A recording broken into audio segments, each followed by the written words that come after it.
Good night, itchy eyes. Good night, sudden sneeze. Good night to your symptoms of allergies. Xyzal is the allergy medicine you take before bed.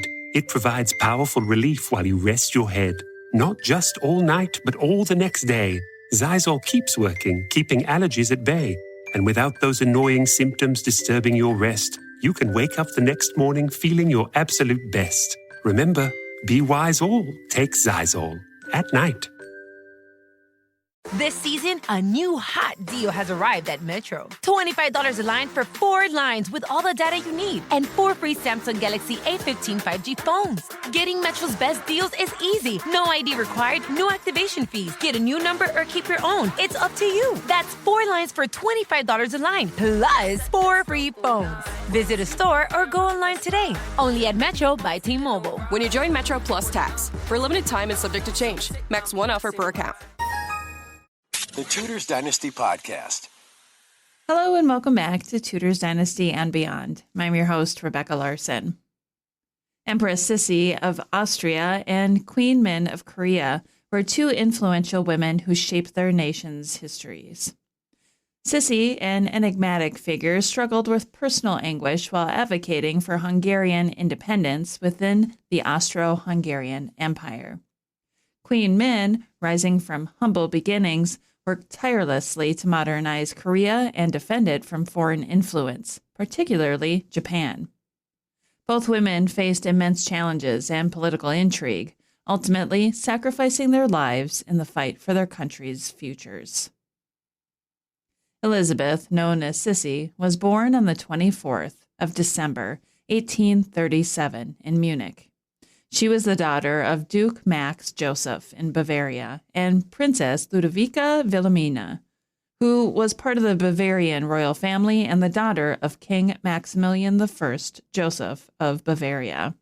Unlike most aristocratic children of her time, Sisi's upbringing was centered around outdoor pursuits rather than strict courtly education.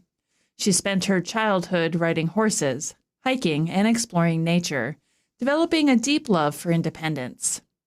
However, her unconventional lifestyle often clashed with the rigid expectations of European high society. Sisi embraced progressive democratic ideals and pacifism, views that were rare among European royalty at the time.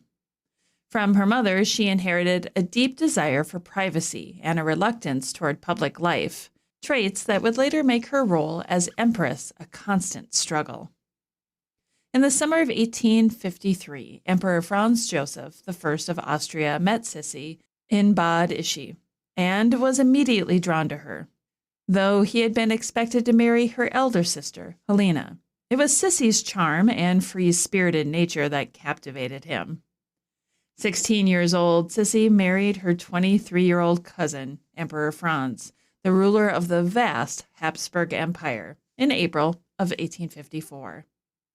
As thousands gathered in the streets of Vienna to catch a glimpse of their new empress, the wedding was celebrated with all the grandeur expected of an imperial union. Yet inside her glass carriage on the way to the formidable Hofburg Palace, Sisi wept, overwhelmed by fear and uncertainty about the future that awaited her.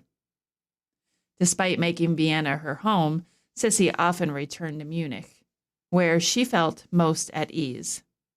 She remained deeply attached to her Bavarian roots and had a particular fondness for Bavarian beer. Timid and unsure, Sisi found herself stifled by the rigid etiquette of the Austrian court, leaving her isolated and without support. Within the first 4 years of her marriage, she had 3 children, but only 2, Crown Prince Rudolph and Archduchess Gisela, survived infancy. Her deepening melancholy and reluctance to embrace public life were seen as mere immaturity by her distant husband and her authoritative mother. Though she projected an air of indifference, Sisi was captivated by her own beauty, as the public was. She devoted hours each day to maintaining her appearance. She would spend 3 hours for hairdressing and another to tightly lace her famed 19.5-inch waist. Her obsession with her figure led to an extreme diet and rigorous exercise routine that by modern standards would be likely seen as signs of anorexia. At times, she survived on little more than thin broth, and in later years, her diet consisted almost entirely of raw milk, oranges, and eggs. After suffering a nervous breakdown in 1862, Sisi sought relief from the confines of what she called the prison fortress of the Hofburg Palace. She frequently traveled to places like Greece, England, Ireland, Switzerland, and Hungary, trying to find peace away from the pressures of royal life. In the early years of her reign, Sisi developed a strong connection to Hungary, a province that was often at odds with her husband's empire.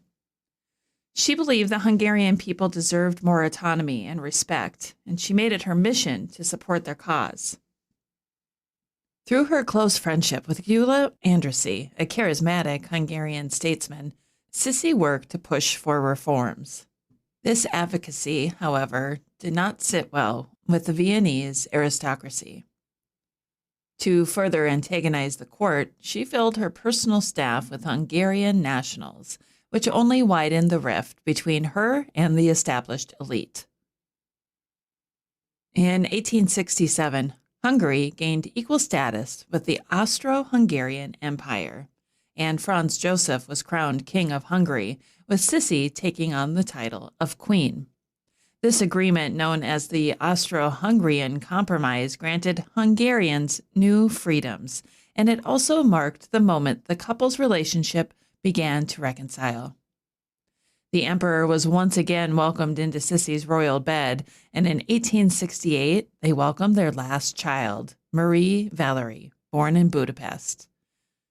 For her pivotal role in the compromise, Sisi won the adoration of the Hungarian people. Beyond her political influence, Sisi found purpose in connecting with the common folk of her empire. She frequently visited hospitals and charity wards, often showing up unannounced with just a lady-in-waiting by her side. There, she displayed a rare and genuine kindness for a royal, holding the hands of the dying and conversing with patients, attentively listening to their needs. By the 1880s, it was clear that Sisi was grappling with severe mental health struggles. Her daughter, Marie Valerie, once discovered her mother laughing uncontrollably in a bathtub, a sign of turmoil she was enduring. Sisi frequently spoke of suicide, leaving Franz Joseph deeply alarmed, and turned to mediums and psychics in hopes of easing her emotional suffering. The devastating blow came in 1889 when her beloved son, Crown Prince Rudolph, was found dead alongside his 17-year-old mistress at the Mayerling hunting lodge. The tragedy sent Sisi into an even deeper spiral, marking the beginning of her profound decline. Sisi's tragic end came on the 10th of September, 1898, during a visit to Geneva under a fake name. At the same time, Italian anarchist Luigi Lucchini was in town, and originally planning to assassinate Prince Henri of Orleans as part of his protest against the ruling elite. When he learned the prince had canceled his visit, Lucchini shifted his focus to the Empress. As Sisi walked along the dock to board a ship, he approached her and attacked with a small triangular file.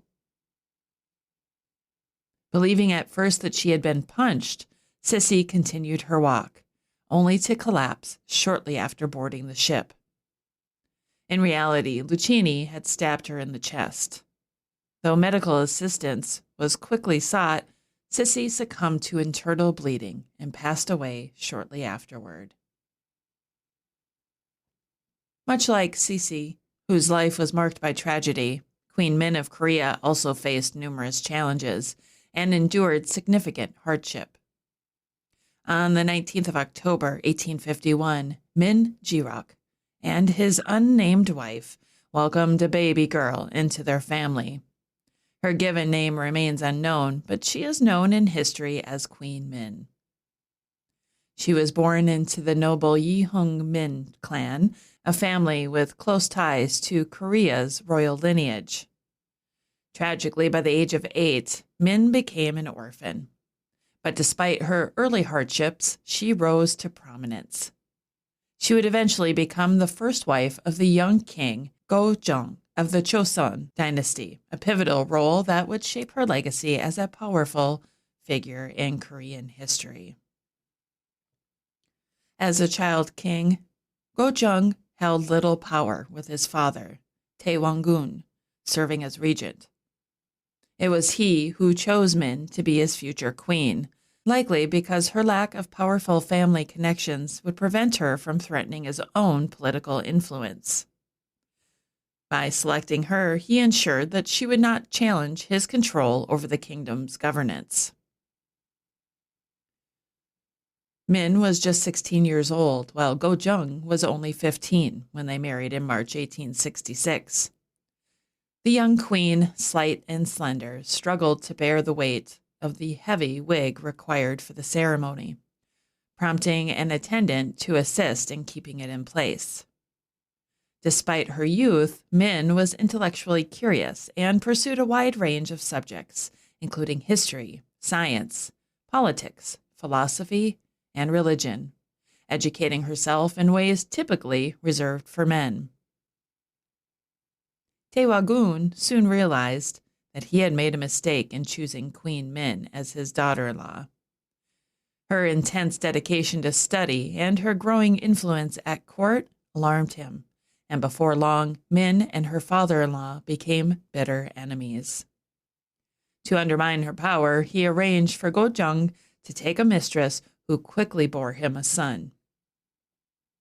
Min, however, struggled to conceive for 5 years after the marriage.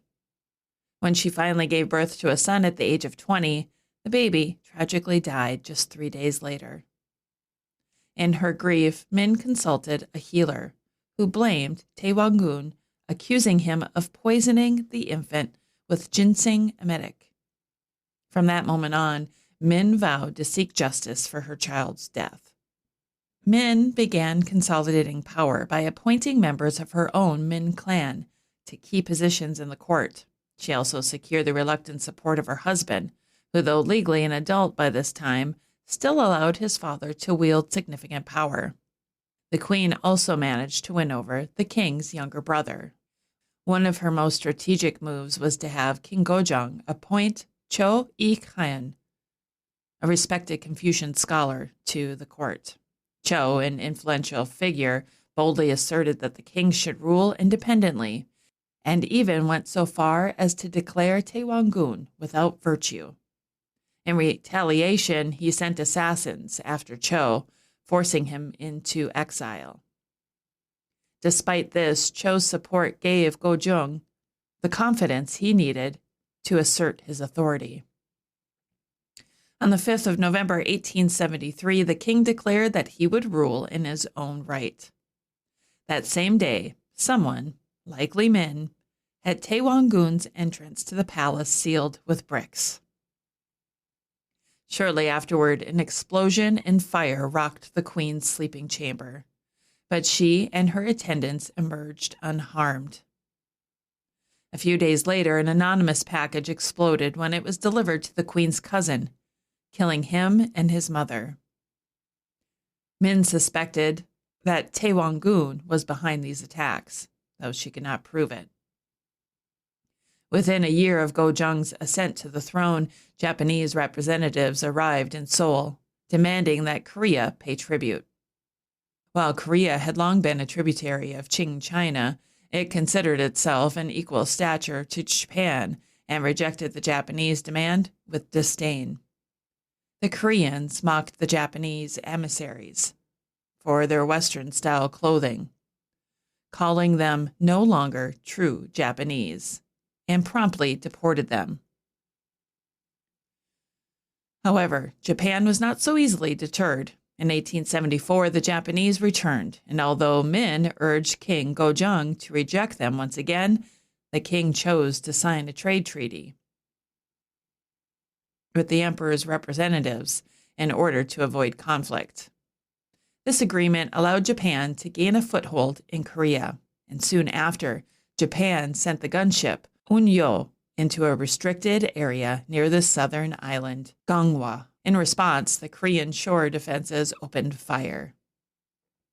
After the Gangwa incident, Min led efforts to modernize Korea's military and sought to balance the interests of China, Russia, and Western powers to protect Korean sovereignty from Japanese expansion.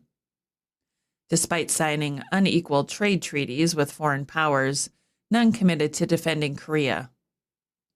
In 1882, the Imo incident saw a rebellion by military officers opposing her reforms, temporarily ousting Gojong and Min. The Taiwan-gun returned to power, and many of the Queen's supporters were executed.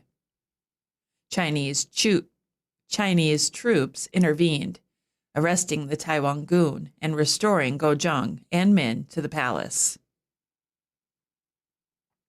Unbeknownst to her, Japan pressured Gojong into signing the Japanese-Korea Treaty of 1882, which granted Japan the right to station troops in Seoul.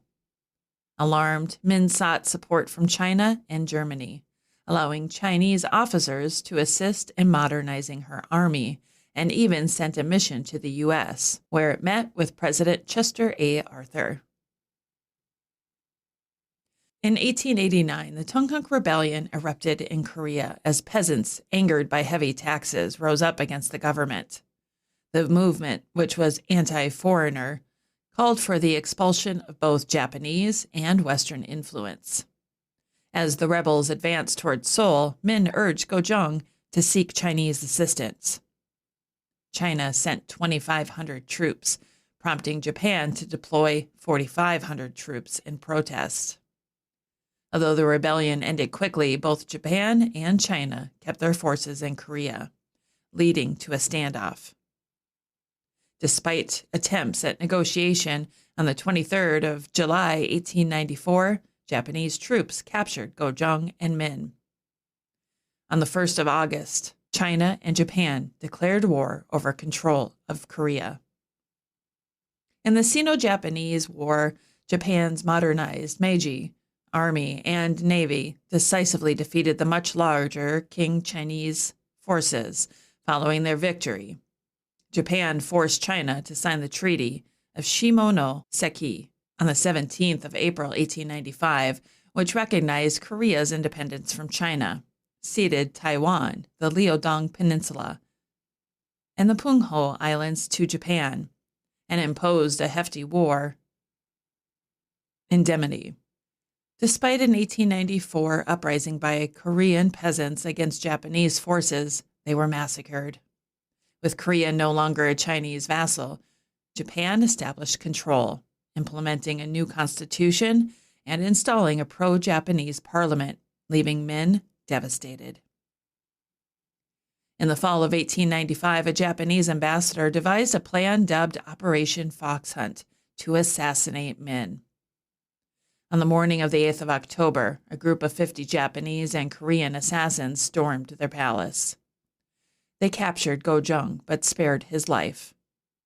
They then attacked the Queen's chambers, dragging her out along with several attendants. After confirming that they had Min, the assassins brutally slashed and assaulted her and her women. To display their power, they paraded her lifeless body before foreign diplomats, including Russians, as a warning. Her body was later taken to a forest, doused with kerosene, and burned, leaving no trace of the Queen. Empress Sisi and Queen Min's lives were marked by resilience, political acumen, and a deep love for their nations. Despite the immense personal and political challenges they faced, both women defied the expectations of their roles and worked to shape the course of history. Their legacies, shaped by their struggles and sacrifices, continue to inspire as symbols of strength and determination in the face of adversity. Sisi's tragic search for freedom and Queen Min's fight to protect Korea from foreign domination remind us of the lasting power of leadership, even when faced with the most daunting of circumstances. And that concludes another episode of the Tudors Dynasty podcast. Thank you so much for listening. If you love the show and would like to show your support, consider becoming a patron over on Patreon. That's patreon.com/Tudors Dynasty. Over there, you'll get commercial-free episodes, early access, and some patron-exclusive content as well.